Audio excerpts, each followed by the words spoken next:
when it comes to data, right? The reason why it's important is because that's what makes you money. The data is important. I know a lot of artists, we always say, well, who cares about the numbers? No, they are important, whether it's streaming numbers, hard ticket sales, merch, social media followings, subscribers to YouTube. All of that stuff truly does matter. So when you're hearing people who are saying that, like, oh, you got to they tell you just focus on the old school numbers. No, bro, you got to focus on those internet numbers as well. I'm unstoppable like rolling, cracking out the modes. Never mind the road, I go whichever I'ma go.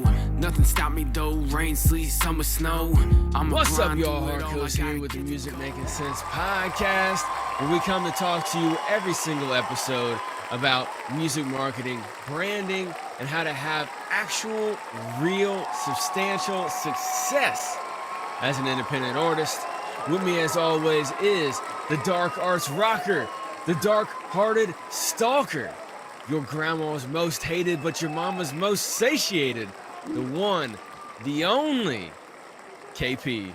How the hell you doing today, KP? Oh, man. It's pretty out here, dude. Yeah? Oh, yeah, Good man. stuff out there? Yeah, man. Weather's looking nice out here, and yeah, man. Ready to get That's this good. show started. Absolutely. And, we got to also get that first thing out of the way. Oh, right? Yeah, man. That's right. We got to let everybody know who we are powered by. Powered by Riverside FM. Riverside. Absolutely, man. Riverside's dope. I have been having a little bit of an issue with them here recently when I'm doing screen sharing. It's kind of lagging. So we got to reach out to them and see what's going on with that. Other than that, I love Riverside because, like I said, when I'm doing screen recording or whatever, it lags. But other than that, it's dope. It's amazing. It's wonderful. For doing all the clips cutting and video editing, and it records in really high quality. We're able to stream well and everything like that. When it comes to recording, because like I said last episode, me and KP are on totally different sides of the country. So time zone, we're not in the same place, all that fun stuff. But yeah, so if you use Zoom or StreamYard or anything like that, stop. Click the link down below. Get your what? I said, cut it out. Yeah, exactly. You're like way in the background. I couldn't understand what you were saying. But yeah, stop it, like KP said, and cut it out. Cut it out and start using Riverside. Click the link below and get your first month for free. Yes, absolutely. Indeed. But anyway, so let's transition into this. Yep. Exactly. So we got a great episode here today, as always. If you don't like any of our episodes, let us know. Yeah, because everybody wants to know. Oh yeah, tell us how great we are. It's like, no, tell us that you don't like us, and then that way we know what to improve on. You know what I'm saying? If you like us, obviously keep listening, hit all the buttons and all that shit. But yes, please drop in the comments what y'all want what do you guys want us to talk about more of, and what do you think we can improve on? So yeah please let us know that. Absolutely. But KP hit me with a video from Indepreneur today. We've talked about some Indepreneur videos here before, but they had one that's titled the truth. Sorry, I started playing the truth about data and your music career. And like I was telling KP, like I love Indepreneur. All right, they're always dropping a lot of great information. But one thing I don't really like about them sometimes is that they're super nerds, but it's actually their superpower. Okay. Yeah. And so, you may be feeling the same way if you ever watched any of Indepreneur's content. You may be like, oh man, these guys are such nerds about all these things, man. Like they gotta just get to it. But I'm telling you, if you just listen a little bit longer and you listen a few more times, like to different episodes and stuff like that, you'll get what they're saying. And you're like, oh, okay. These guys are like high level, very data driven people, right? Yeah. Which is a great superpower, like I said, in the music industry.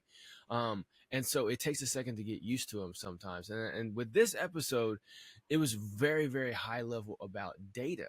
And it goes into a lot of the things that I actually talk to artists about when I am helping develop their full business system. I'm going away from calling it websites because they're not actually websites anymore. Right. You know, when you have a website as an artist, it's not just a website. You have your email integration so you can talk with people every week. You have your store and your merch and all kinds of other things that you can have involved in there. It's more than just a simple website. And so I like to call it, an all-in-one business system, or just like to set up your business system, right? And because that is like the front face, your store of your system, like your actual physical location, like the Chick-fil-A or whatever. You actually walk in there, and then that's everything for you. And Right. so that's one thing that I walk through with this is what they were talking about in there. They were talking about actually having your data. Who has purchased what from you, who has purchased how many times, and then you speak to them and interact with them differently according to that. And they made a good point in there where when, I'm sure a lot of you have had this happen too. If you go to your favorite artist website, okay, mid-level, high level, doesn't matter. You go to their website and you buy a piece of merchandise, or you hop on their email list or whatever, right? You do something where you give them your email address. You're going to be getting label level emails about all the other artists that are on that label. When somebody else drops something, you're like, I don't even know, I don't care about that person, right? And that's because the label is looking at it from the label's self-interest instead of trying to segment that artist's audience for that artist only. They want to try to use all of that, which is actually a negative thing, because then you end up getting put to spam or getting unsubscribed from and stuff like that.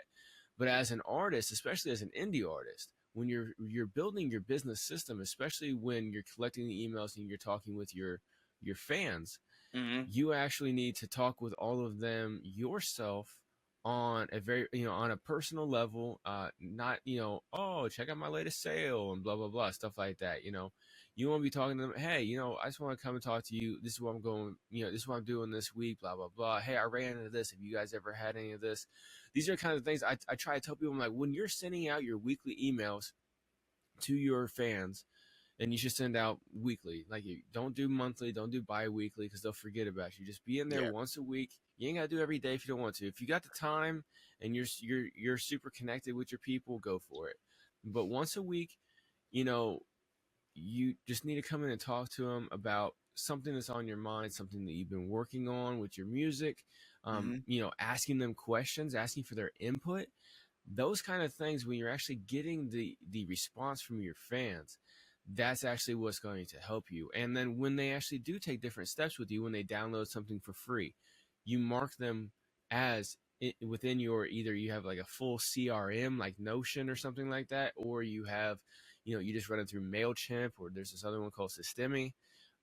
You're running through there. Whenever they take a certain action, you need to tag them that they took that action.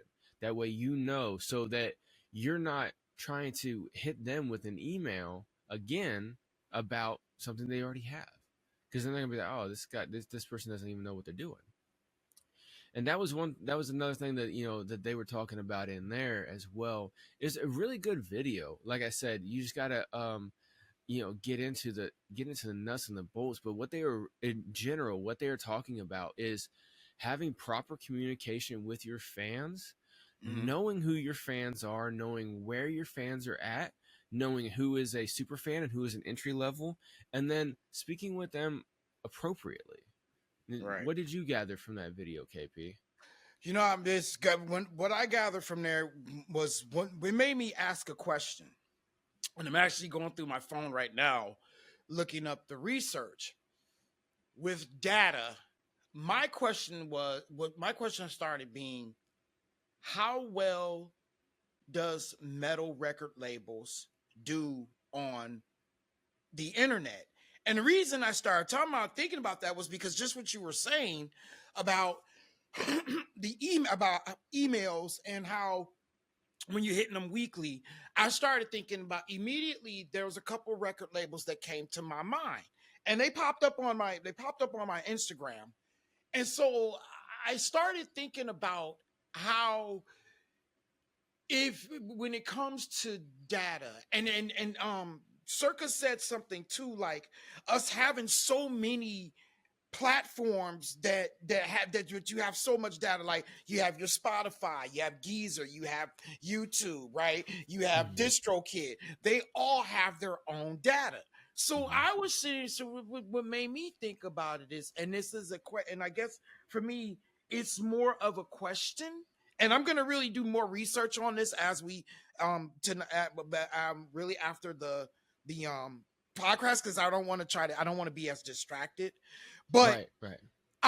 but it makes me question, like, okay, how important is the data, especially when it comes to metal and with record labels? How well do record labels do on the internet? So Right. that's what for and me. see, that's the thing, is that the metal doesn't do as well on the internet. You've talked about this before, where most of the time you speak to them, even if they're a mid-level band, they don't give a fuck about the internet. I mean, Yeah. you know, and one way that I've started learning this and testing it is, you know, whenever I've bought beats off of producers online, you know, like I hear their beats on YouTube, and then I go and buy that off of their BeatStars or whatever, I get their emails and stuff like that, and I don't send them away because I use it for research, right? And plus, Right. sometimes, you know, they'll have some killer deals, and I'll have to go buy some beats, right? But what I also did too is I went to some artists and Right. I subscribed to their newsletter, like Vinny Paz and Jedi Mind Tricks. Okay. I went and subscribed to their newsletter. I subscribed to some other people's newsletter to see how they do stuff, right?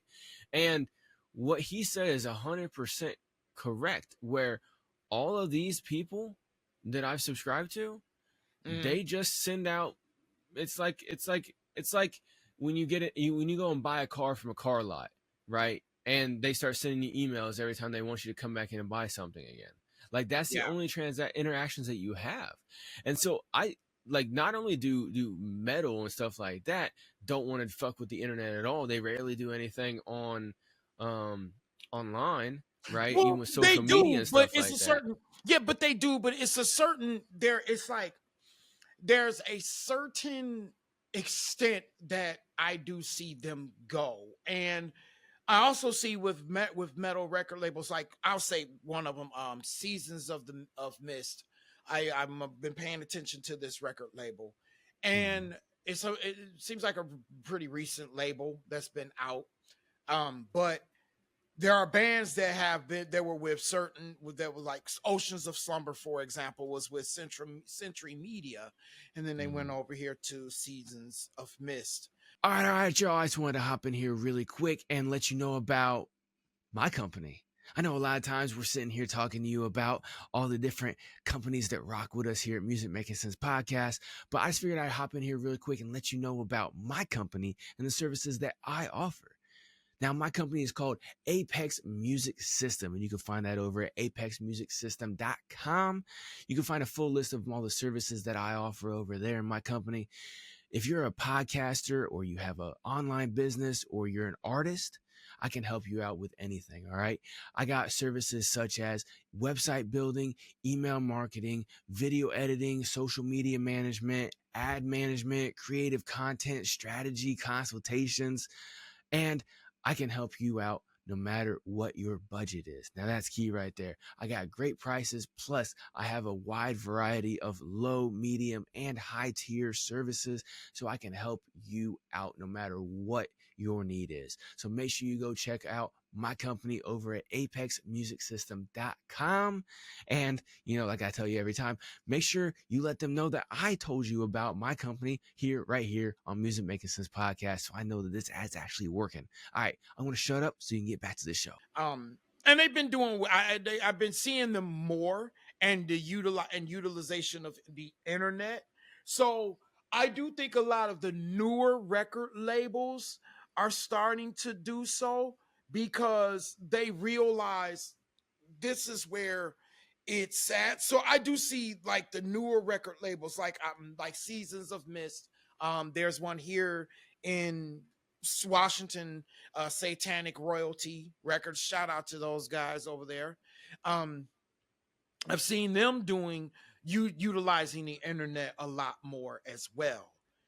So there is a presence, but like it's but what I want to know is like when it comes to like record labels like Metal Blade, because I also see them on YouTube, and mind you, videos do well on YouTube when it comes to metal, because metal does have a certain number of people that's truly dedicated to it. So that Mhm. is the major plus that we do have. But at the same time, I'm just wondering, like, when it comes to overall data, how well do they really do? How well do they do with, and especially with, especially with the sturdiness that we do have as far as the fan base and the loyalty and that sort of thing. So I don't know. Right. And I'm sitting here looking. I went to Seasons of Mist. I just Googled them and went to their Okay. website. And it's a standard label website. Like, they're showcasing everything in their label, which they have two new bands. It looks like they're a newer label, like you said. So they have two bands. And then each of their bands have a page. And then let's see here. Yeah, then each of their bands have a page on the website. But the bands don't have their own separate website. Yeah. See, like, I'm looking in here, so I'm on Cryptopsy. Cryptopsy? Cryptopsy, yep. Yeah, One so of my favorite I'm on their page, right? Mhm. Within the Seasons of Mist website. And I see their Bandcamp, Facebook, Instagram, Spotify, YouTube, and then their bands in town, right? Where you can go buy tickets.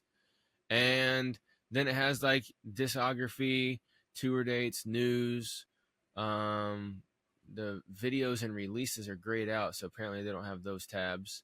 It's a newer band possibly or something like that, right? And I'm looking in here, and then it also says recommended artists, and then it has a bunch of other artists down at the bottom, maybe some other people.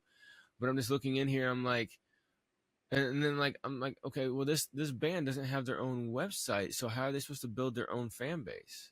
You know, and so this goes back to exactly what Jack was saying, where when you're on a label, when your label handles everything, it's all for the love of the label, and then they try to tell you about other bands within the label.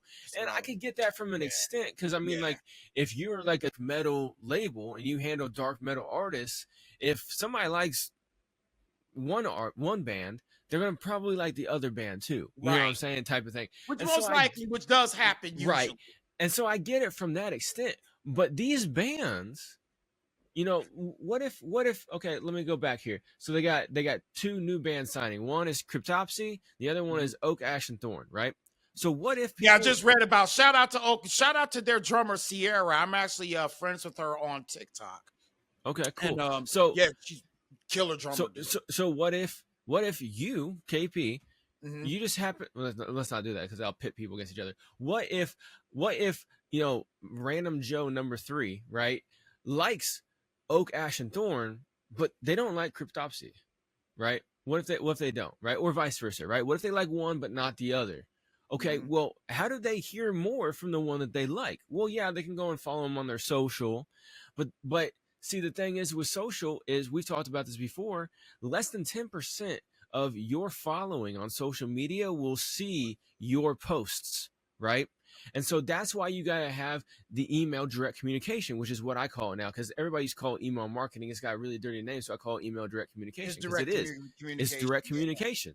Yeah. And if you use it not as marketing, but as communication, then you're going to fucking actually succeed, right? So what if I want, you know, so like I want a deeper connection with one of these bands, right? I don't want a connection. I don't care about the other band, right? I want this one band, because you know how people get rivalous, right?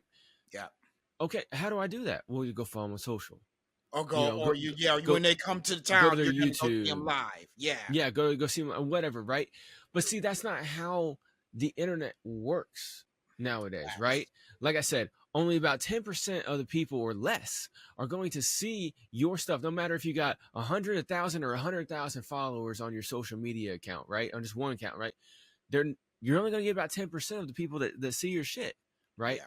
So, but if you have email direct communication with these people, you can get 40, 50, 60 or more % of the people reading your stuff, and then you have a percentage of that interacting with it as well too, and taking action and replying back to your email when you ask them a question in the email and shit like that, right? Actually getting the actual real feedback from people, because any one of these bands or even a solo artist, if you got a website and somebody, or sorry, if you're up on social media and you make a post on social media and you ask your fans a question, right?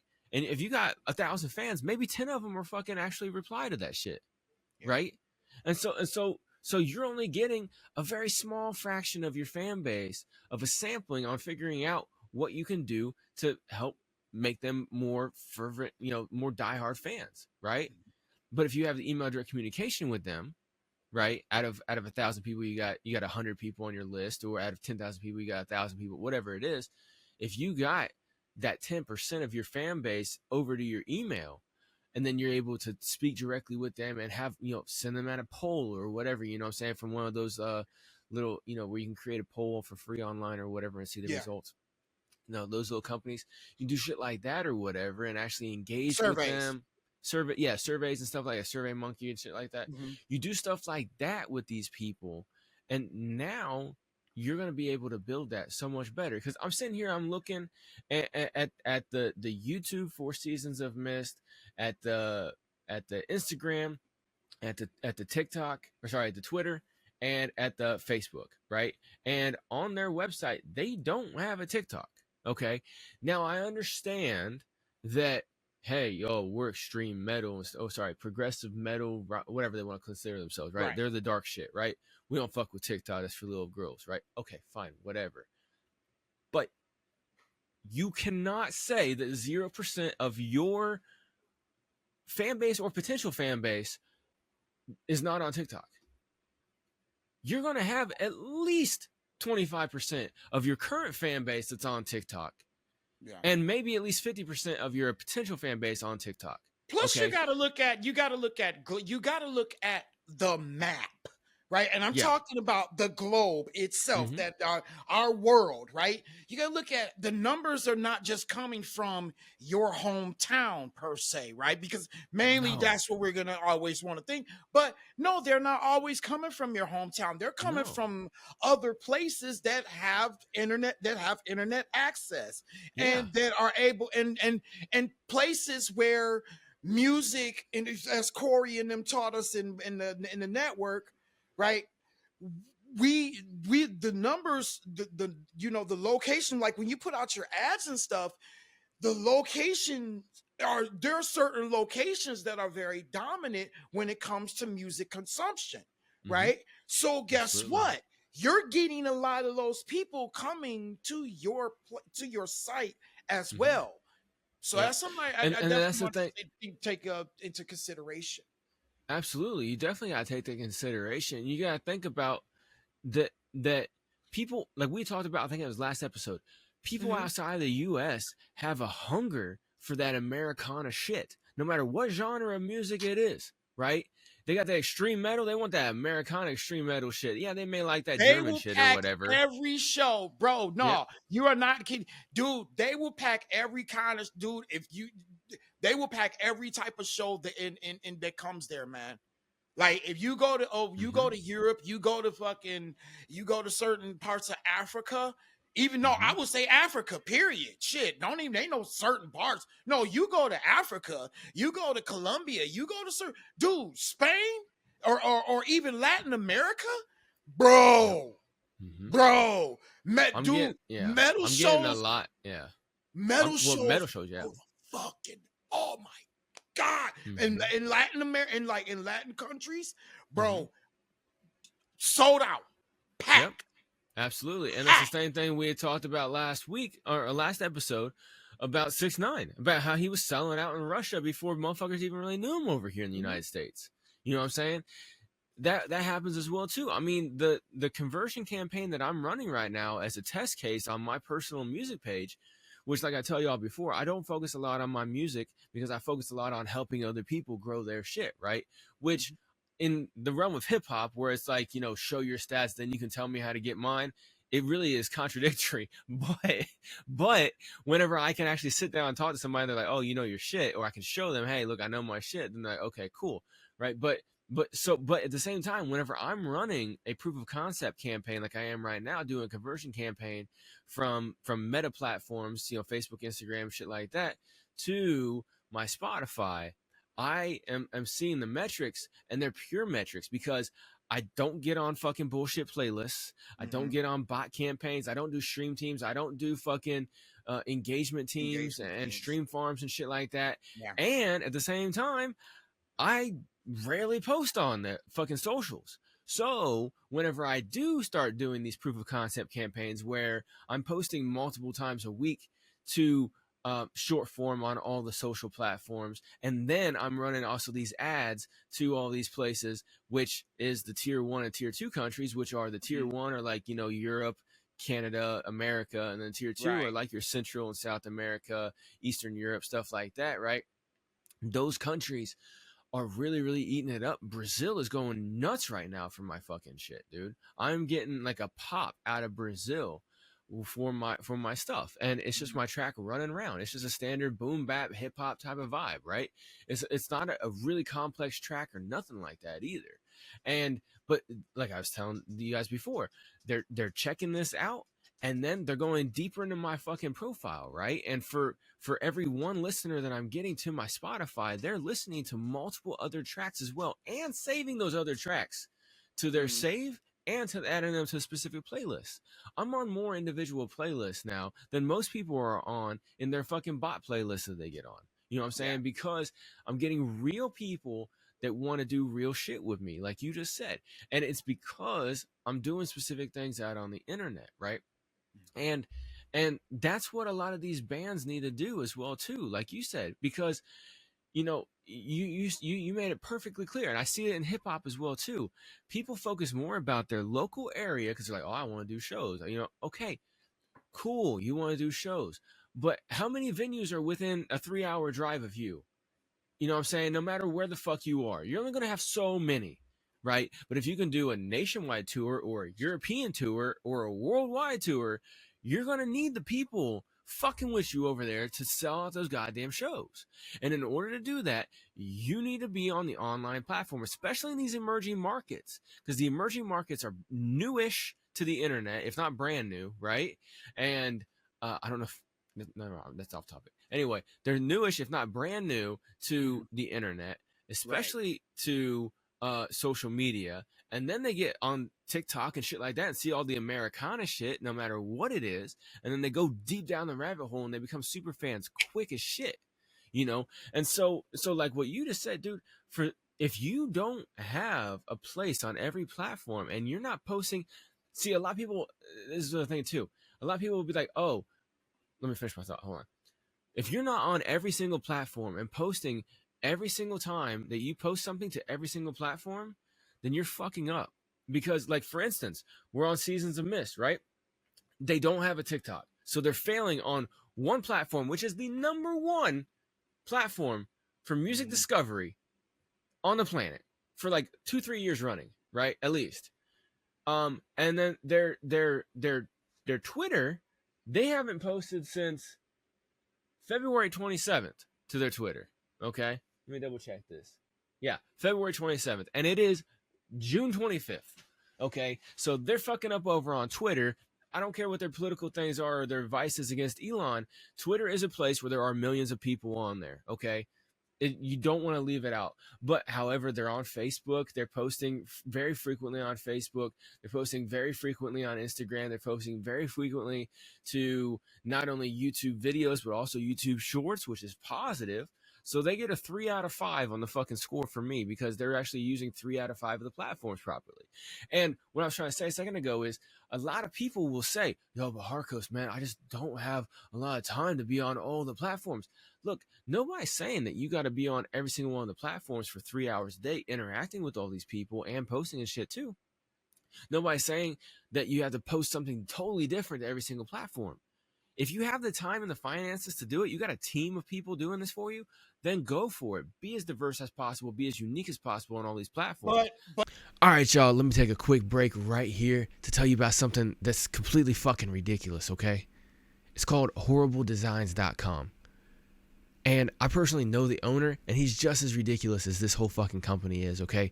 If you or someone you know loves stickers and mugs and shirts with crazy outlandish sayings on them that just are designed to catch people's attention out in public and get them to laugh and point and ask you, hey, where'd you get that t-shirt, or where'd you get that sticker, when they see it on your car and stuff like that, y'all got to go check out horribledesigns.com. At horribledesigns.com, they have all kinds of ridiculous sayings on stickers and coffee mugs, t-shirts, vinyl stickers, magnets, and even mouse pads, okay? And I'm telling you, if you guys have not checked out horribledesigns.com, you got to go check it out, because some things are straight up great, like the American Muscle mouse pad. It's got some awesome pictures of great muscle cars if you're into cars, or you know somebody who's into muscle cars and they need some great mouse pad to have while they're on the computer working.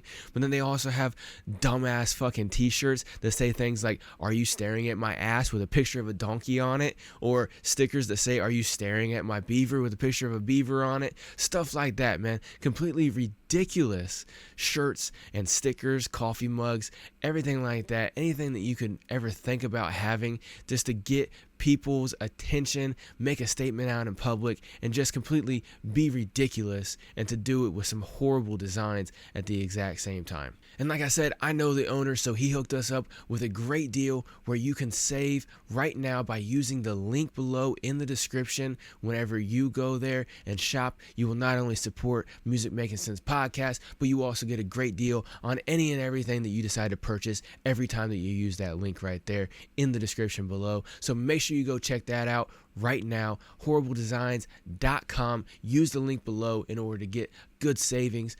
Go check it out. Buy some ridiculous shit for yourself or someone you know. All right, now let's get back to the show. But here's what I want to say, though, at the same time, bro. I'm with you, but I started thinking even about myself. All right, and I want you, and I'm hoping people start to take heed to this, but I had to start thinking about, if you really want to make this work, all right, like, I mean, where people are going to be consistently tapping in, and I know this for a fact, that when I started doing certain things on a daily, like when I was putting it out there, and I started putting it out there, and it was like, and it was consistent, that's when people started paying attention. Right? Even when, if I put out, and I also realize this too, if I put out something that I've done, right, or that I'm known for doing, such as speaking out against injustice, right, stuff like that. When it comes to stuff like that, let me tell you, sometimes when you put out that type of stuff, with the stuff you put out that people, where they feel your emotion, and that gets people to pay attention, guess what you can do? You can start really, that's when you can really start picking up momentum and start really putting your music out there, because now they're like, okay, there's the heartfelt Coley I've always waited for. That's right? the real, exactly. That's the real, right? So think about it from a perspective of, you don't have to put it out every day, right? But think about it like this, man. When you put out things that's meaningful, and then you start backing it up with your product, your music, and things like that, they are going to start paying attention more, and they're going to be more willing to up your data, if you will. All right. Absolutely. And I wanted to just real quick, there's something I was thinking of when it comes to understanding the importance of it. Now, and also, I want to give a shout out to certain record labels. And the reason I want to do that is because, especially smaller record labels now in this day and age, because they're growing up in the internet generation, right? So they're adjusting things in a way where it fits the internet. Now, with Seasons of Mist, which I think is a good upcoming label, right? Shout out to 20. Also, 20 Bucks Spin is another really cool label that's coming out. That's a metal label that's up and coming, right? And again, Satanic Royalty. So there, like I said, there are quite a few. There are some labels out there that's up and coming that's doing some really cool stuff, and they're really utilizing the internet. And so, with that, I want to say, you know, I was reading and in Taxi, there's a couple of labels that they list a couple of labels that are looking for submissions for music as well. And one of the things that I do notice is that it does bring up about your data, your numbers, like your streaming and things like your streaming and having a bio, having things like that, having a track record on like tours, shows, merch. Like they want to see that type of stuff, right? Because they're investing into a business. Exactly. And I saw that, and then but I also saw where it was like, if you don't have anything like going, you don't have anything, but you have a killer sound, and you're a good writer, good musician, and you got a killer sound, they'll tell you send something in. But my point is that it's either, when it comes to data, right? The reason why it's important is because that's what makes you money. Right? I mean, and I'm just going to be real, like straight up. The data is important. I know a lot of artists, we always say, well, who cares about the numbers? No, they are important. Whether it's streaming numbers, hard ticket sales, merch, social media, followings, subscribers to YouTube, all of that stuff truly does matter. Even Natasha in one of the videos that she's on one of our courses on austere, she says that. So those numbers do matter, y'all. So, and that's what they were talking about in that video too. Yeah. So when you hearing people who are saying that, like, oh, you know, you gotta they tell you just focus on the old school numbers. No, bro, you gotta focus on those internet numbers as well. Yep. And what they said in that video too is you need to really focus on the numbers that you control, right? Having streaming numbers and stuff like that, you don't control that. And that's one thing I've been telling people for a while too, is that, okay, you got X amount of people on your Spotify or whatever tuning in, real people, right? Let's say that you got X amount of real people tuning in. Okay. But what are the chances that they're going to get notification on the next track that you put out? Very fucking slim, like a percentage, like under 10%, like a single digit percentage that they're going to get that notification from Spotify, even though it's in Spotify's best interest, because they're listening to hundreds, if not more, of other bands or artists or whatever on Spotify. And sometimes they don't even listen to Spotify all day, every day like that. You know, they're listening to so many other people. They just check the numbers, but they check the numbers though. Exactly. And so as an artist, you're like, oh, look, I'm streaming this well. I got this many followers on Spotify. I got this many listeners, everything like that. Look at, okay, cool. But if you can't tell those people, 100% of them, that you got a new song out, it's for nothing. And so that's where your email direct communication comes in too. Because if you are able to tell them, hey, I got this new thing out, or you can even give them sneak peeks and stuff like that as well too. Be like, hey, I got these next 3 songs I'm about to ready to put out. I don't really know which one to make a music video for first. I'm going to give you all 3 of them free digital download right here. Just do me a favor, fill out the survey and let me know which one you think I should put a video out for first. Right? Simple shit like that, right? And then you release a whole album next or whatever, and you're like, hey, you know, I just released this album. It has the song that you liked on it, right? Here's a new music video for it. Now you can target them directly. And that's what they were talking about in that video too, is the numbers in which you control, you need to pay attention to, and you need to have those organized. So whenever those people, they fill out that survey and they say, hey, I like track number 2 best, right? And 64% of the people like track number 2 best. When you release the video for track number 2, you can target those 64 people and say, hey, I listened to you and I made this video for you. Go check it out. Right? Here's the link that you can go watch it, and it's not even out officially on YouTube yet. This is the unlisted link right here. Okay. Right. And so then you'll have a few hundred views before it even technically goes live on YouTube. You can do shit like that. You can say, then you can go hit the other two groups of people. Hey, I know you voted for track number 1. Track number 2 had more votes. Why don't you go ahead and go check that out and let me know what you think about that one, blah, blah, blah. Do something else, right? You can do all these different things. And that's what I think is missing. What they're saying is missing from the band, from the labels. No matter if it's metal label or hip hop label, whatever, right? Electronica label. These labels are trying to market to the people for the whole label from all the people that like all the different bands within the label or groups within the label or whatever. Instead of trying to keep it like the Offspring said, you got to keep it separated, right? Okay. And you got to keep it separated and let them talk with their own fans. You know what I'm saying? Fucking, I turned it away. What was it? Ash, Fall, and Thorn? What's it called again? Oak, Ash, and Thorn. Fuck, my bad. Oak, Ash, and Thorn, right?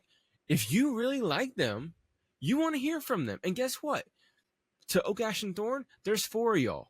Each one of y'all pick a weekly newsletter, and you guys each write one personally to your fans. Let them know a little bit about yourself, how's it going on the tour, blah, blah, blah, something like that. Just write it. 80% of that email every week should be informative, entertaining, and engaging. And the last 20%, 10 to 20% should be an actual pitch of something. Hey, go check out this, go stream this, whatever the fuck, right? But you can make it personable. If you're a solo artist, do one a week, right? Send it out. Be personable. And when it comes, I was finishing up a thought on the social media. When it comes to the social media, like I was saying a second ago, you don't have to, make each piece of content different on all the platforms. But like KP said, you got to be consistent. And the best way to be consistent is not only to batch create content, right? You just once a week you create stuff and you chop it up and post it on the socials, right? Maybe you just maybe you go live once a week, or you have a pre-recorded thing that you go live once a week that's like a podcast style thing. You go live once a week and then you just drop clips of it throughout the week like we do here at Music Making Sense Podcast. Well, I don't put out a different clip on every single platform. I take Monday's clip and I put it out on all the platforms with the same title, right? And Tuesday's clip is a different clip, and I put that on all the platforms with the same title, right? So I can just sit there, I can just have 5 different tabs, 4 tabs on Technogram at the same time, right? But you do them all at the same time. It doesn't take that long, okay? It was copy and paste into the other ones. You know what I'm saying? Can you not hear me? You're starting to cut out. Okay. Yeah. Am I still good right now? Yeah, you're good. Okay. So you can just go ahead and post them all up at one time. You can schedule them for the week. You can schedule them for the month.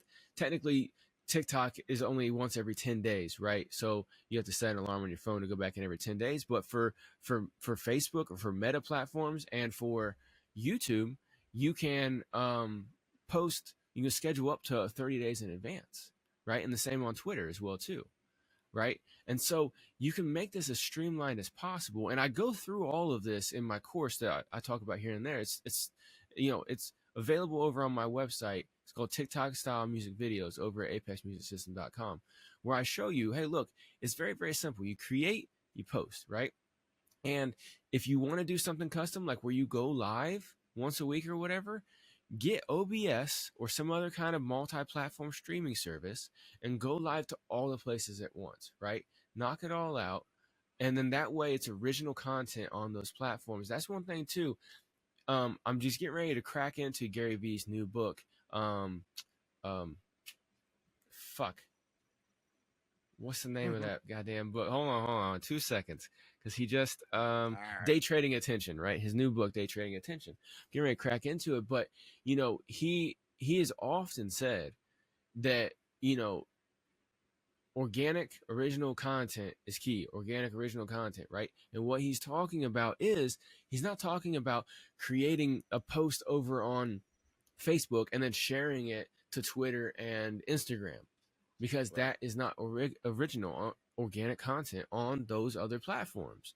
You have to take Right. the original piece of content and spread it on all the other ones, you know. And that's one of many reasons why we pre-record these episodes, and then I chop them up. I do the actual editing of the podcast and everything like that. That way, you know, whenever I'm saying something, it becomes a clip. It's just me in the clip. If KP's saying something, it's just KP in the clip. If we're going back and forth within the clip, it's both yada yada. Anyway, but when you do that kind of stuff, what you're actually doing is you're posting everything individually to all the different platforms, and then it ranks them higher. So at the end of the day, like this video said, you need to go check out this video if you haven't seen it. Like I said, it was on the Indepreneurs page, and it was called, damn it, I just had this up. I don't know why I exited out of it. It's called, oh yeah, The Truth About Data and Your Music Career. You got to have control over your data, and the only way to do it is to have your own website, aka a music business system. Okay, you got to have that so you can control that, and then you got to use it properly. Because it's all about owning your audience, because we've seen this happen to all different kinds of people. I mean, I've had it happen to me. KP's probably had it happen to him. You say one thing that a certain platform doesn't like, you're booted off for 30 days, maybe in total, right? What are you going to do with all your audience? No. You know what I'm saying? Or maybe you do a couple of actions too quick and you get action blocked on fucking Instagram or some shit, or on any of the platforms, right? Now you get action blocked and you can't interact with stuff for 20 days, 30 days, whatever the fuck. What are you going to do? How are you going to communicate with your fans? Oh, you just got an album that's getting ready to drop tomorrow, and you just got banned for 30 days off of Facebook for a post that you made 3 years ago? Because they do that shit. I got banned for 30 days at the beginning of last year for a post I made 6 years prior. Okay? Crazy, man. They will do that shit. Yep, I know. And the post I made, it was funny, but it wasn't that funny. Okay? but like, that can happen. However, you know how hard it is to get your website yanked away from you? It's very, very hard. All right. I just wanted to come in here and let every single one of y'all who love raw, real underground hip hop know about a dope show I found over on YouTube. And they're exclusively on YouTube as well, too. All right. It's called Hip Hop Radar Underground. Make sure you go check them out. They got live Friday shows every single Friday, showcasing artists from all across the world, underground, raw, real hip hop. And if you're an artist, you can actually go and submit your music there too and get it popping on that show. It's a great place to go and network with everybody as well too. Everybody that watches that show and tunes in live are raw, real hip hop fans. All right. So it's a great place to find some real lovers of your music. And like I said, if you love listening to dope new music, make sure you go check them out. They also offer artist spotlight interviews as well too. So if you're an artist, you want a spotlight, go ahead and hit them up over there. Me and KP were just previously on there, and we had a dope interview, sat down with the host himself, Sack Juggalo, and had a great conversation. It was a great opportunity. So I just wanted to cut this message right here for every single one of y'all who love raw, real hip hop, or you're an artist. Make sure you go check out Hip Hop Radar Underground over on YouTube. You can also follow them over on IG. Make sure you go check them out. All right, let's get back to the show.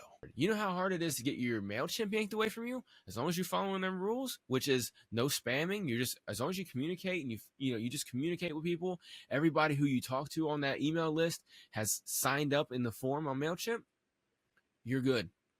That's like the bare minimum requirements to stay on MailChimp. You can say whatever the fuck you want to in there, right? Obviously, if you start getting reported for saying slanderous shit, maybe a different story, right? But you can be as obscure as you want. You know, you can talk that real shit because it's your fan base and they signed up for that shit, you know? And so owning that and owning your data is going to be so good because, you know, like KP said, like these guys said in the video, then when you know somebody has purchased 3 albums from you or 2 albums and a t-shirt or whatever, you can go and talk to them so much special. Because for one, you know that they're highly likely to buy the next thing you got. If you give it to them at a discount, or you do like a 2 for the price of 1 deal, or you do some kind of like buy one, gift one, like I had talked about at the end of last year, what producers can do, you do something like that, they're going to be highly likely to buy. You're going to get your conversions up. Excuse me, which means your sales are going to go up. You're going to make those people even happier because they got some more shit from you, especially metal and rock bands. They love band tees, right? That's like the thing is band tees, right? So you say, hey, look, you know, buy 5, get 5 free at my shop right now, all this week. You sold fucking 10 shirts to one person. You know what I'm saying? Done deal. You just keep them at fucking standard price. Maybe you know, you only make $1 a shirt. Fuck it. You just move some units. You made those motherfuckers happy, and now your advertising is out. Right? Now that person has 10 days worth of Unstoppable shirts from you. They're just rocking the fuck out of advertising you. They're a 10-day walking billboard. And they go wash their clothes, they're another 10 days. So instead of just having one shirt from you, now they got multiple shirts. All these kind of things you can do to help grow, and having your numbers is where it's at. You got to be able. You don't have to be super nerds like Entrepreneur, because that's their superpower, like a motherfucker, and they're good at that shit. Okay, Yeah, they are. Not everybody's like that. I'm not like that, right? I'm more logical than I am analytical, but you can still have your shit organized from the beginning and go from there. Because that's one thing he said in there. Cirque said in there. He said, you know what? I guarantee I could go up to Beyonce's management team, any and everybody on her back end team, and I can say, hey, give me a list of people who have bought the last 3 albums from her, or the last 3 pieces of merchandise, or something. He said something about the last 3 things. Give me a list of all the people who bought the last 3 things, or at least 3 things. I think is what he said. 1 or 2. And he's like, I guarantee they don't have that information, because they outsource this, outsource that. They don't have the information for all these people and stuff like that. Yeah. But if you are an independent artist, sorry, I keep hitting my fucking mic.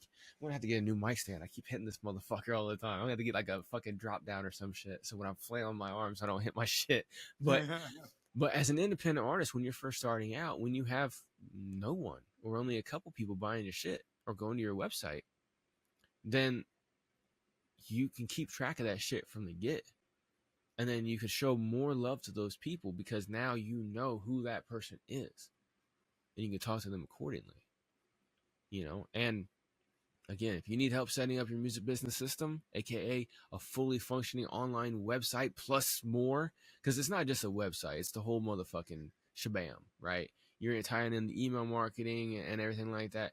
I can help you out with this. All right, I'm creating a course that's going to be available for you to buy the course and do it all yourself. You have the knowledge for forever, but then I also do it for you as well too. And trust me, it'll save you a lot of time, because I can knock it out within a week. Okay, you going through that course is probably going to take you about a week, because this is a big fucking course, because there's a lot of moving pieces in it, and then you're gonna have to learn how to use all the different platforms. I can set up all the fucking platforms for you, show you how to fucking use it. And if you buy, if you have me set up your website for you, I give you access to the course for free. That way you can go ahead and you can make all the changes you want to in the future. You don't have to hire me again, right? That's the kind of deal that I do. Okay, a lot of people don't do that. If they build a website for you, you got to keep coming back to them, for the updates. Me, I'm like, oh, here, I'll give you a course as well too, so you can learn how to do this shit on your own too, and make changes for you, right? Giving way more value. ApexMusicSystem.com for everything for that, obviously. But I did create a video a few weeks back on the Apex Music System YouTube channel. I'm probably going to cross-post it over to, I think I cross-posted it to the Music Makes Sense podcast. If I have, I'm not going to look for it. If I haven't cross-posted, I will cross-post it by the time this posts. But it's titled Smart Links versus Websites, which is better, right? And in there, I show you everything that's in an actual music business system. It's not just a website, and it's damn sure not just a fucking smart URL. It's way more complex, and you actually have the ability to have all the data for yourself, and that's what it's about, man. I mean, that's what KP was talking about. That's what entrepreneurs talk about. That's what I always talk about, 100%. And yeah, KP, to your question, we've talked about this many times. Metal bands do not use the internet right. Some of these newer bands, like 20 somethings that start their own bands and labels, they've grown up on the internet. So it's like they don't even think, should I get on the internet? Right? They just get on the fucking internet. But some of the older ones, 30s, I'm 37, some in my age range or older, they don't think about it. They're like, oh, fuck that goddamn shit. No, that ain't real. Okay, well, guess what? You're missing out on potential people because And you're missing especially if out. you wanna You're missing go out on half the tour. teenagers that buy your shit. Because Yup, when I was a especially when you- teenager, I was wearing band shirts all the time. Yeah, especially when you go out on tour. I mean, or if you want to go on tour, Mhm. like you want to really build your fan base, man, to go out on tour. Yeah, Uh-huh. on the internet, because those fans, again, they're outside of a majority of those fans are outside of your local town. Uh-huh. And And if you wanna and go- like you said, you can dive some more into this if you want to, but like you said, in the course that we took from Brandman, Sean and Corey, they actually talked about that as well too, about how Mhm. if you want to go on tour, you have to use the internet in order, and you can, Facebook's a great one because you'll have the demographics for everybody, and when you go and do your targeted campaigns to see where you should go on tour, you do a test first, find out where you should go, then book, and then promote. You can go further into that if you want, but yeah, you got to be online to be able to do that, because if not, you're just guessing who might like your shit. Exactly. Yeah, And you gotta look at the insights, man. Look at the your stats on they show them right there who's who's paying attention to your stuff. mm-hmm. They show you in Absolutely. the insights of your platforms. Every single one of them have insights, have the stats and stuff that shows who's paying attention to your stuff. Even Spotify does. Right. They have Exactly. who's looking at where your locations, all that. So yeah, Exactly, because you can see top countries and top cities. All right, so bare minimum, you can at least get the top 10, and you can go from there. But if you're living here in Indiana, where I live, and you're like, man, like hip hop supposedly does well down in Atlanta. I want to start doing some shows down in Atlanta, right? I don't personally, but say hypothetically you did, right? Like, fuck that shit. Like, it's maybe in the wintertime when it's not so hot, but well, you're thinking like, okay, well, how do I do it? Well, the first step is to start shifting your content at Atlanta, right? So run awareness campaigns at Atlanta about your pieces of content, right? Run boosts and stuff like that to Atlanta, right? Mm-hmm. Start seeing it pick up and stuff like that. Start seeing your subscribers and your followers and your interactions coming from Atlanta area. And then you start running some conversion campaigns and start seeing people actually take those next steps. And then you start finding out about some venues down there. And I'm not talking about doing this over a couple of days. I'm talking about doing this over a couple of months, all right? You're doing this over multiple months. And then you start talking to some venues down there, seeing who's got some openings, seeing, what kind of deals you can get on and stuff like that. And then when you do that, then you hit up the same people who took the action in Atlanta to click your Spotify or your YouTube or your Apple Music or whatever. You retarget those same people within Meta and say, hey, I'm coming to fucking Atlanta, and see how many tickets fucking sell. Right?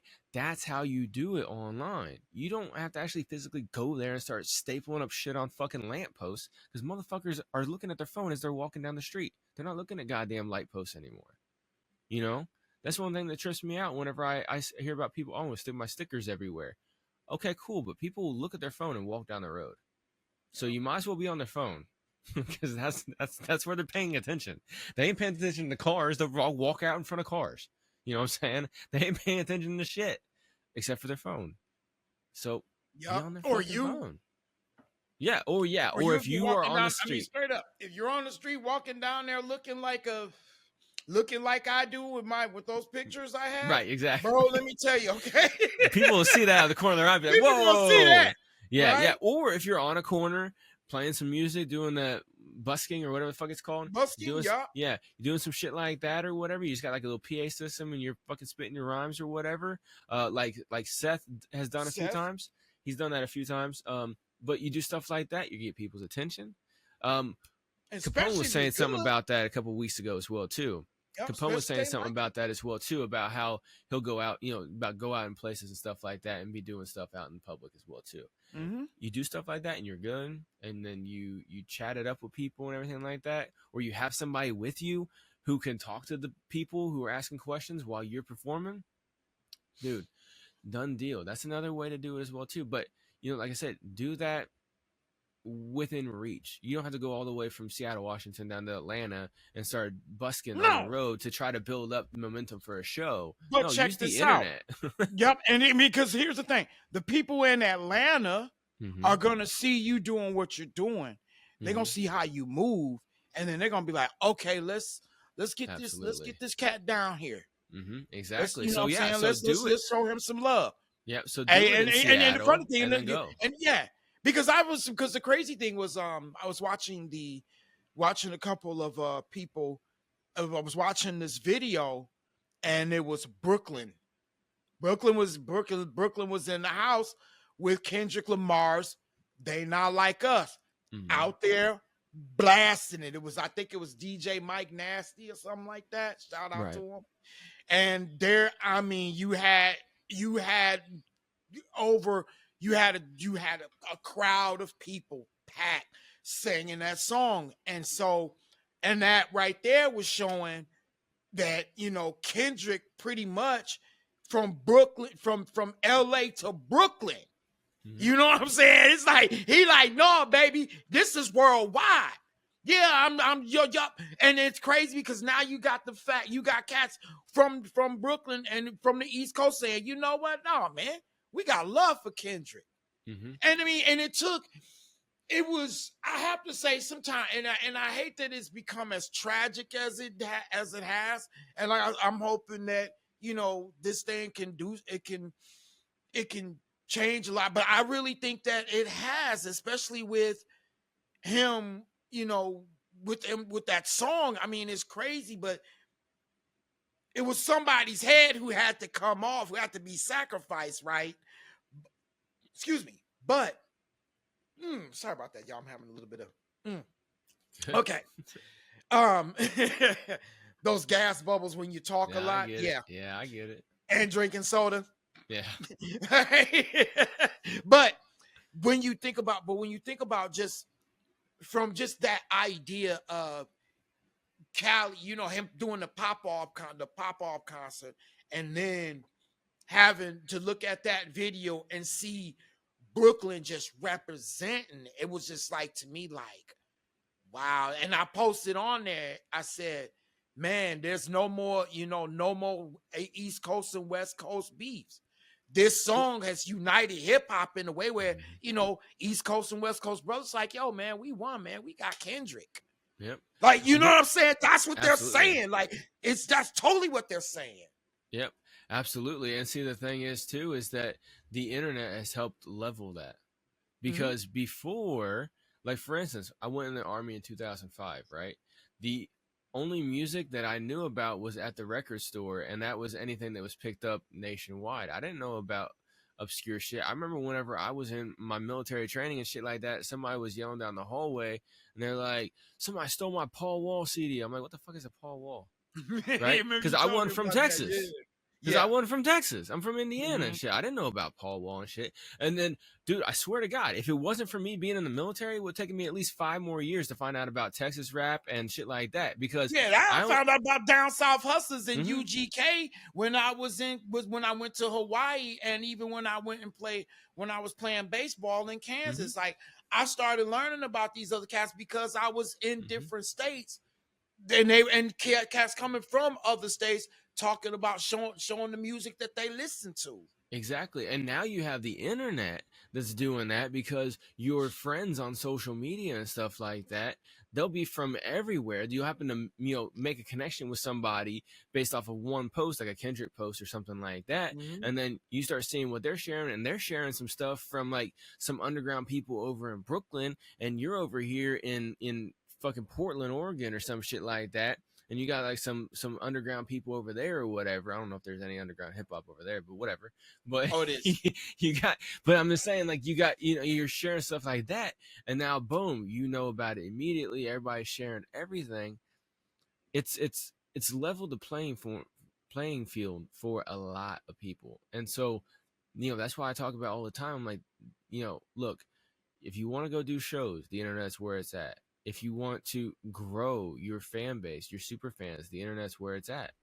And it's not about being fake. It's not about putting on a front. It's about just being real, being genuine, connecting with people on the level in which you connect with people, whatever it is.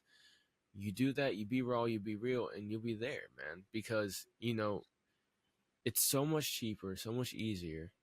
You can create something on your phone and blast it out to the whole world in a split second.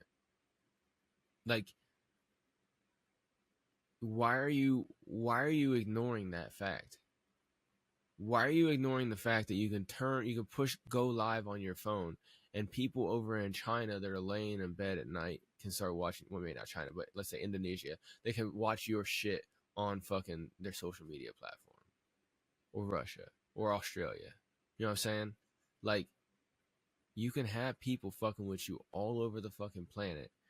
And instead of trying to worry about getting, 100,000, hardcore fans, or 10,000 hardcore fans from your city of 1 million people or 7 million people, you're sitting here trying to get 10,000 hardcore fans out of 8 billion people and growing, right? And I think it's like 4 billion of those are online right now. I think it's getting closer to 5 billion right now, because the rate of Starlink and cell phones and internet and everything like that is like increasing like crazy, especially in like Africa and shit, and since South America. It's really, really becoming exponential. And if you don't believe me, a little bit ago when I was getting ready to say something, I said, no, it's off topic. But there's a story going around here, not around the middle of June, that about this tribe down in the Amazon who just got Starlink and cell phones, and like the tribal elders are getting all upset because people are so absorbed in their phones now. A lot of the males are getting like addicted to pornography now all of a sudden, and then they're like treating the females differently sexually wise and stuff like that. Like they learn to do right, all this, positions. right, all that shit, right? And so like there's that aspect of it, right? Right. People are becoming more like, there's the negative aspects, right? They're funny. But then there's also the positive aspects too, because now they're getting to see a wide world. All right, y'all. I just want to hop in here again real quick. Yes, I know again, but you know what? We rock with a lot of people here, and a lot of people rock with us here at Music Making Sense Podcast. So I got to tell you about all these great people, all right? And this one right here, right now, is Mad K Studios, all right? Go check them out, madkstudios.com. Mad K is a dope artist, man. This guy can draw or paint almost anything, okay? He really, really specializes in, like, portrait arts for memorialization of your favorite car or a family member or a loved one or something like that. All right. Full commission artwork, no copy and paste shit or nothing like that. All right.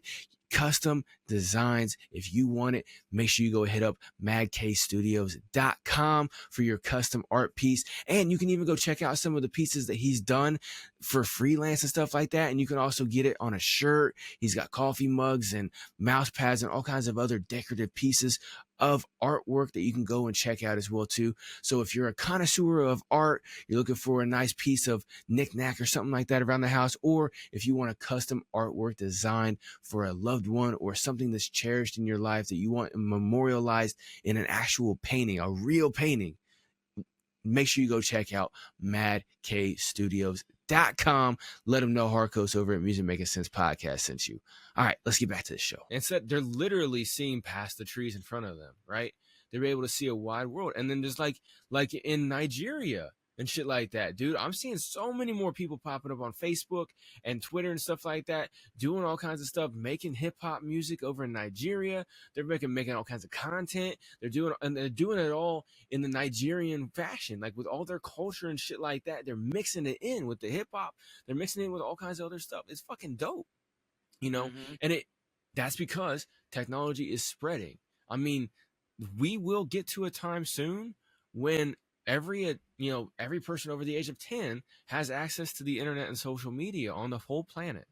So if you don't start getting out there now, when it's only about 4.5 billion people online, once it gets to about 7 billion people, you're going to be asked out, because you're going to be having to learn all the newer shit. You're going to be having to get into the rhythm of doing all the shit. So get in the rhythm right now. You know, and that's why I tell people too, whenever I build an online business system for them, when I build their complete music business system for them, you know what I'm saying? And I'm like, hey, look, as long as you have at least one email subscriber, even if you subscribe to your own email, right? Start sending out an email every single week, even if nobody's listening. Get in that rhythm, because then by the time you start having 100 or 1,000 people reading your emails every week, you're going to be locked the fuck in, right? And a lot of people don't want to do that. Like, whenever I get X amount, I'll start doing this. I'm like, no. That's not how it works, right? You need to start doing it from the jump, right? Just like what Capone would say right here, right now, too.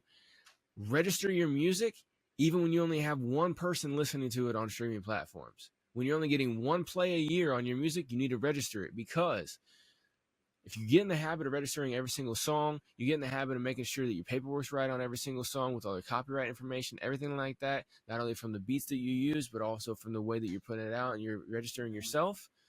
Then as you keep going, people are going to look into your back catalog. So then all your back catalog is going to be legit, and you're going to be in the habit of doing it. It's going to take you less time. Okay, so do it now. Everything, all the things, do them all right now while you're still starting up, and then grow from there. And if you are a marketer who helps artists that listen to this podcast, you need to start with your artists doing this shit from day one as well too. If they're just a startup artist and stuff like that, you know, shout out to Big Buff Records. But Poe the Passion, he works with a lot of people who are just, you know, he's building them up from nothing, basically. You know, like Seth he just had a love for it, and now he's building them up and everything like that. When you're doing stuff like that, he'll even tell you too, you got to start at the beginning. Like he even says, whenever he when Royalty came to him and said, I want to start singing, like start singing. She'd never done it yet, right? Never recorded anything. Okay, well, do you have ASCAP or BMI? No, so he starts right there as soon as you get started on the shit. And that's what you got to do as an independent artist, or as a manager, or as a marketer, as a label owner, everything like that. You got to start from the beginning. You can't be like, okay, well, let's get a few albums under you. Let's start getting, you know, a few thousand followers, you know, a few thousand streams, and then we can start doing all that. No, because you never know what's going to pop. And you want to make sure you don't get a lawsuit before you pop. Yeah.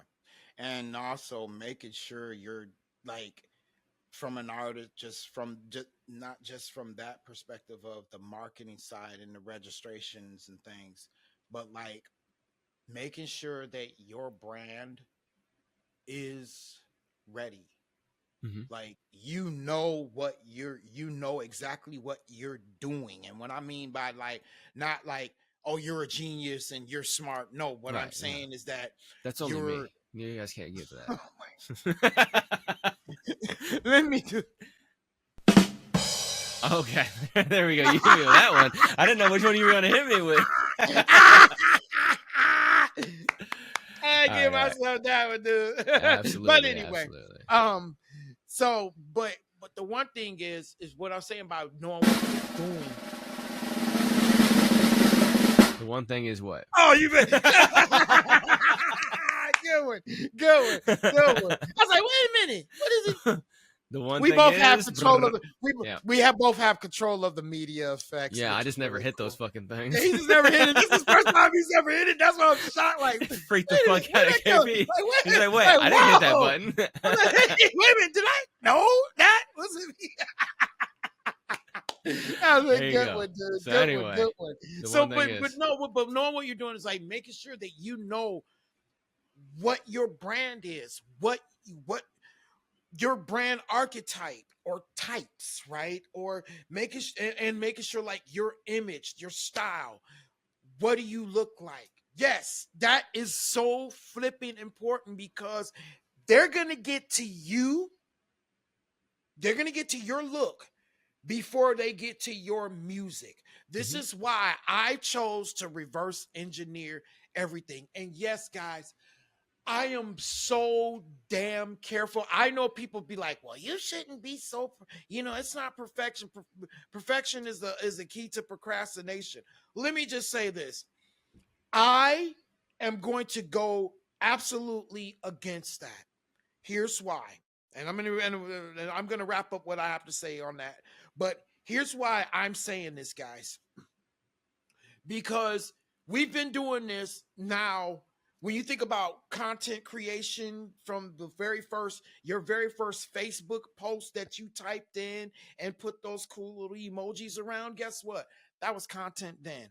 Even when you started recording your very first tape, right? I'm talking cassette on the Tascam, right? you start, excuse me, you started creating content, okay? So we've been a part of this content game, and even when it comes to like watching, okay, I'm putting all of our skills together because I want y'all to understand just how valuable all these skills are and why it's so important to you to make sure that you put it together for your brand when you go out there, and why I feel like perfection is not the key to procrastination. I think here's why. Because number one, we've taken, like I said, we've put out the content. We've been doing content since God knows when, right? Number two, we've gotten on the internet and we've learned how to navigate through it. We've learned marketing. We've learned different forms of marketing: digital marketing, content marketing, music marketing, right? All those things. We've learned what the creator economy is about. Mm-hmm. We've also seen and watched plenty of television. Okay? Y'all hear me speak on this. We've watched plenty of television, right? We've watched everything from the news to the MTV to cartoons, different strokes to Parker Lewis to South Park, Saturday cartoons, everything, cartoons, everything, right? We've had that. We've been able to see that. We've been able to listen to radio. We've had tapes. We've had CDs. We've had vinyl. We've had 8-tracks. We've had all this media, all these forms of media. Now, and not only that, but the knowledge, the know-how. We've had YouTube. We've expanded to YouTube. We got Hulu television, all of them, Netflix, right? We've watched everything. In fact, on YouTube, WWE, the wrestling, the good old pro wrestling. Guess what? They are number 7 on YouTube views. Yeah. As far as most watched YouTube channel, they are number 7. Yeah. Okay. So, but I'm saying, so if you're into YouTube, if you're into wrestling and you want to do a podcast about wrestling to broaden your brand, guess what? You can do it about the 7th most watched thing on fucking YouTube, and you can put it on YouTube and YouTube Shorts. Yep. But you're also, if you're a musician, you're in competition with them as well, right? Yeah. And so guess what? You have to put, to me, this is where I'm saying that with the perfection thing, no, man, you need to be. Because now you are going against people who have been doing it for years and years and years, and you've been watching and studying for years and years and years. And now it's time for you, like Damian Key said in one video I watched. Okay, nobody wants to see. Let's stop with the behind the scenes so much.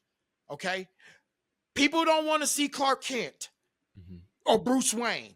They want to see Batman and Superman. Rest of soul, they don't want to see T'Challa. They don't want to see T'Challa. They want to see Black Panther, right? That's what it is. They don't want to see Tony Stark. They want to see Iron Man. They want to see Thanos. They want to see the Joker, right? They want to see the characters. They want to see the person come to. They want to see that character. They're ready for you. That's why a lot of people are getting bored, right? That's why a lot of the record labels too, they're like, I can't find that star. That's why also Ray Daniels pointed out Ice Spice's look. And even though he didn't point out, but we pointed out Tekashi 6ix9ine's look. So make sure you get that very thing together.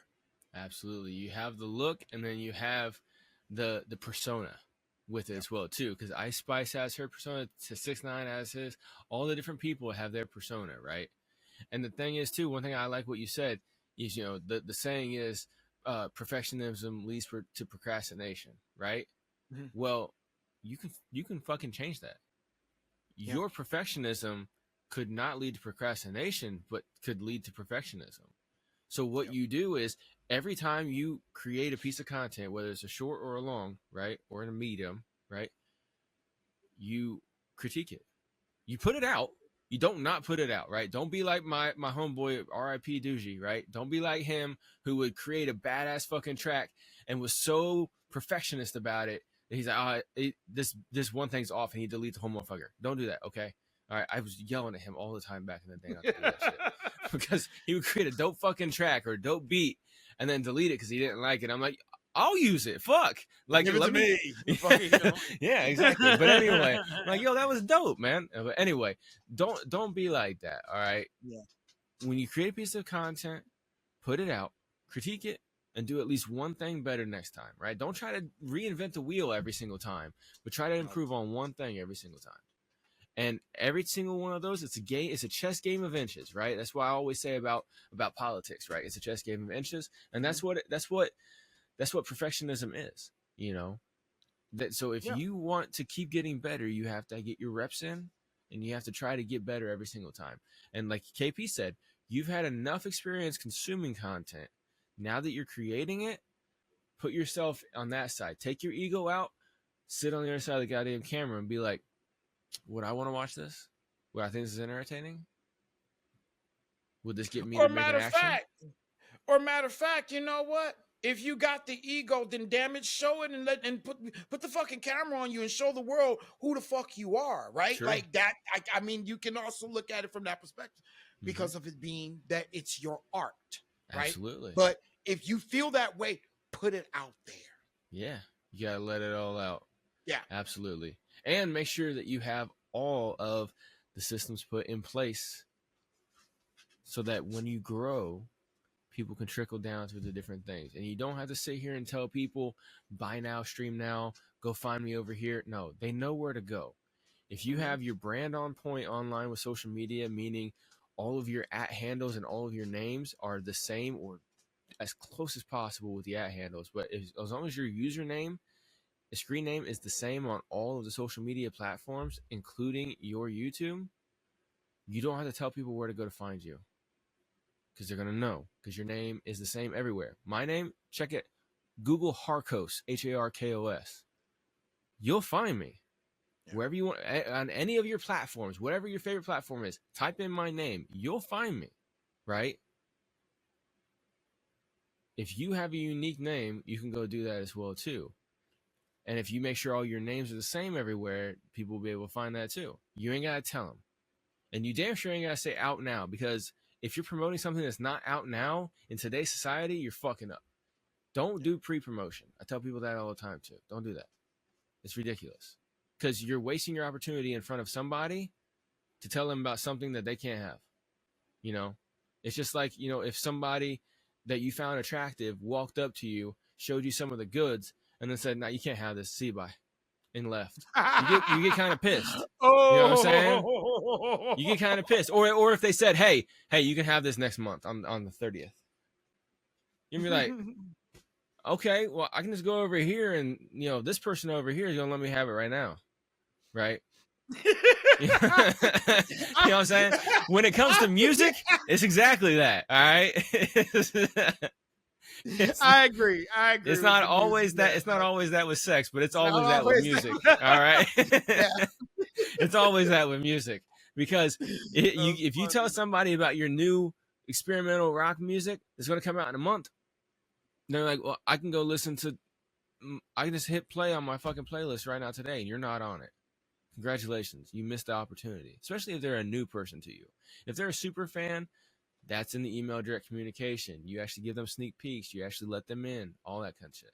Anyway, I need to stop talking because this is all in like these different courses and shit like that I'm building and everything like that. So if you want more sauce, you know, hit me up at apexmusicsystem.com or message me on any of the Music Making Sense podcast shit.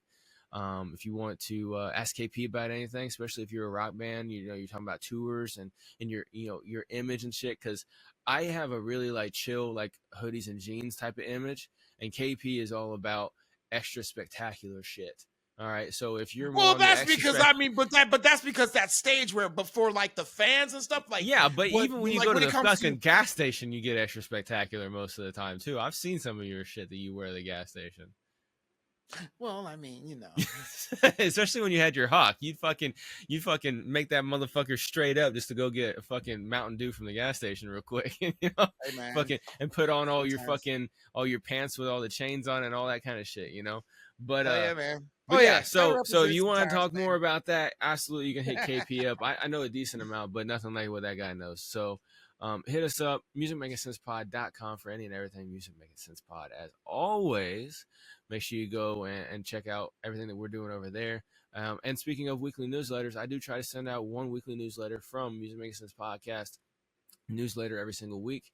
So make sure you go ahead and go to musicmakingsensepod.com. Down at the bottom, sign up for that newsletter. It's free. And it's bits of information, stuff like that. And I don't even think I put any sales. At the bottom of it, it says, you know, go listen to the podcast and like, share, follow, subscribe. You know, like that's it. Other than that, it's just informative every single week. Sometimes, you know, if I'm putting out something or whatever, I'll be like, hey, just want to let you know I'm putting out my brand new course, blah, blah, blah. You know, go check it out here or whatever. But that's kind of rare. All right. So I do that over on the Apex Music System. That's where I tell people about shit. But anyway, go check out musicmakesensepod.com, any and everything Music Makes Sense Pod. Any last words, KP?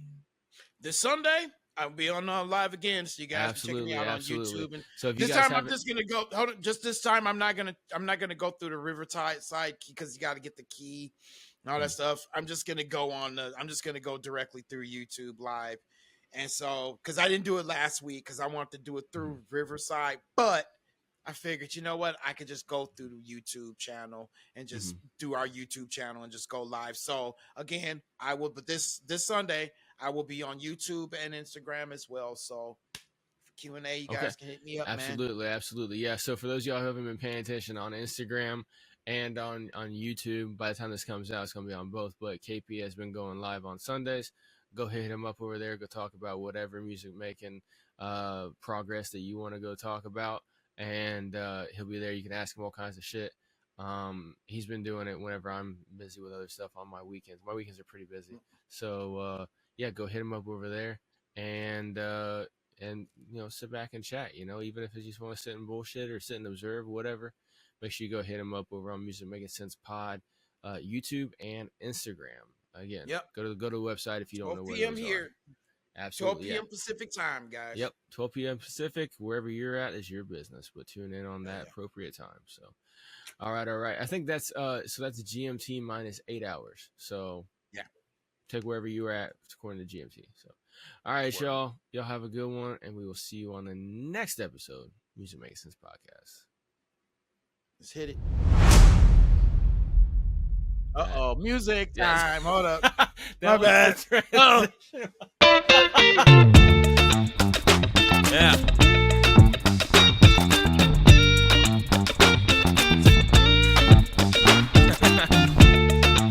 Doing the seated running man.